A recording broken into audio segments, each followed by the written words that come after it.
നഗരത്തിൽ പുലികളിറങ്ങുമ്പോൾ തൃശൂരിന്റെ ഗ്രാമങ്ങളെ കീഴടക്കുന്നത് കുമ്മാട്ടിക്കൂട്ടങ്ങളാണ്. തിരുവോണനാൾ മുതൽ നാലോണനാൾ വരെയും കുമ്മാട്ടികൾ ഗ്രാമവീഥികളെ ത്രസിപ്പിക്കാനുണ്ടാകും.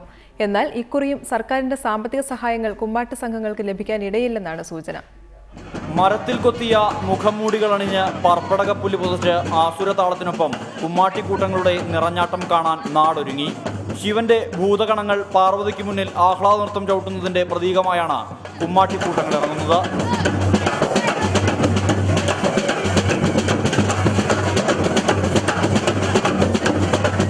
പൂരവും പുലികളിയും കഴിഞ്ഞാൽ തൃശൂരിന്റെ അടയാളമാണ് കുമ്മാട്ടിക്കൂട്ടങ്ങൾ. എന്നാൽ സംസ്ഥാന ടൂറിസം വകുപ്പോ സർക്കാരോ കുമ്മാട്ടി സംഘങ്ങളെ സഹായിക്കാൻ ഒരു നടപടിയും കൈക്കൊള്ളുന്നില്ല.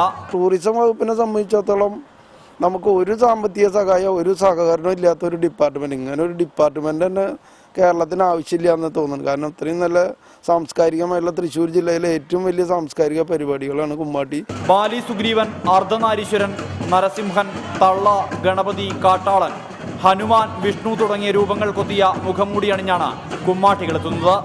കിഴക്കുംപാട്ടുകര, നല്ലങ്കര, മൂക്കാട്ടുകര തുടങ്ങിയ ദേശങ്ങൾ കുമ്മാട്ടി മഹോത്സവത്തിന് പുകൾപെറ്റ ഇടങ്ങളാണ്.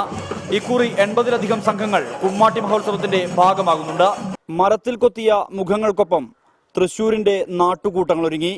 ഇനി ഓണനാളുകളിൽ കുമ്മാട്ടിക്കൂട്ടങ്ങളുടെ നിറഞ്ഞാട്ടം കാണാം. ക്യാമറമാൻ ഷഹീർ ഗുരുവായൂരിനൊപ്പം സുർജിത്ത് അയ്യപ്പത്ത്, റിപ്പോർട്ടർ, തൃശൂർ.